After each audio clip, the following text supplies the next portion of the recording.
आणि यानंतर एक महत्त्वाची बातमी आपण बघणार आहोत। दिल्ली वारीमध्ये शिंदेंनी अमित शहांकडे नाराजी व्यक्त केल्याची माहिती येते आहे। कल्याण डोंबिवलीतल्या ऑपरेशन लोटसवरनं शिंदेंनी नाराजी व्यक्त केली होती, त्यांच्या मंत्र्यांनीही नाराजी व्यक्त केलेली होती। आता प्रत्यक्ष अमित शहांकडे दिल्लीला जाऊन ती नाराजी व्यक्त केली आहे। रवींद्र चव्हाण मोठी रक्कम देऊन शिवसेनेचे नगरसेवक फोडतायत असं त्यांनी म्हटल्याचं कळतंय।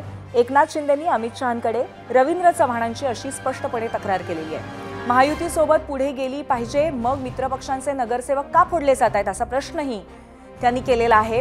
कालपासूनच शिवसेना आणि भाजपमध्ये नाराजी नाट्य सुरू असलेलं आपण सातत्याने बघतोय।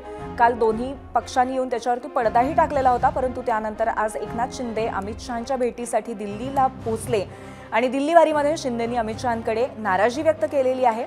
खास करून कल्याण डोंबिवलीतल्या ऑपरेशन लोटसवरनं असलेली ही नाराजी त्यांनी जाहीर केली अमित शहा यांच्या समोर।